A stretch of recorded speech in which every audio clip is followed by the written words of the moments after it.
Consolider les bonnes relations diplomatiques entre la République populaire de Chine et le Bénin et leur donner une trajectoire encore plus productive pour les prochaines années. C'est l'objectif de cette visite d'État qu'entreprend le président Patrice Talon, ici accueilli par le parterre diplomatique des deux pays. Dans cette délégation, 3 ministres.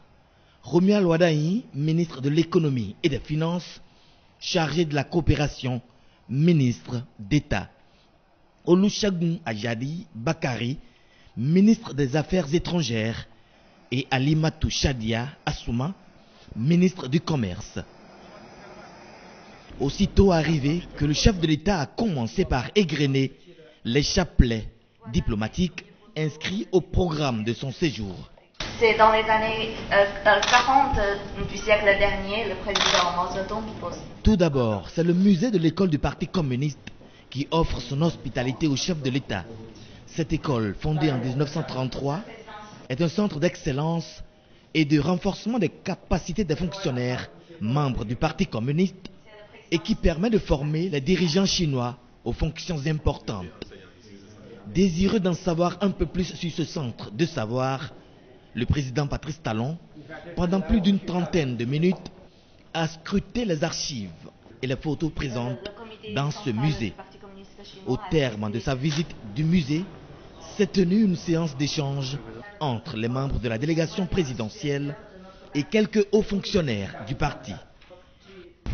Je vous remercie pour cet honneur qui est fait à moi-même et à ma délégation pour venir à ce lieu emblématique du développement et du rayonnement de la Chine. C'était impressionnant de voir combien un outil central peut contribuer à travers le temps à l'efficacité et à la gouvernance pour porter la Chine là où elle est. Le développement durable n'est jamais l'effet du hasard.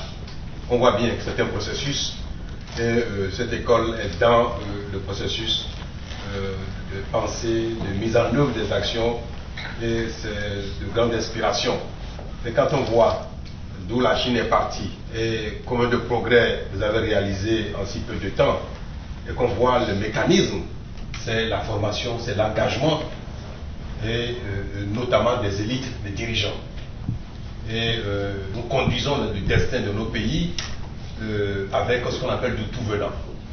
Et malheureusement, les uns et les autres qui constituent l'élite de gouvernance n'ont pas les aptitudes qu'il faut, n'ont pas les prérequis, n'ont pas les formations, n'ont pas les niveaux d'engagement qu'il faut, et pourtant c'est eux qui doivent décider et diriger ces pays.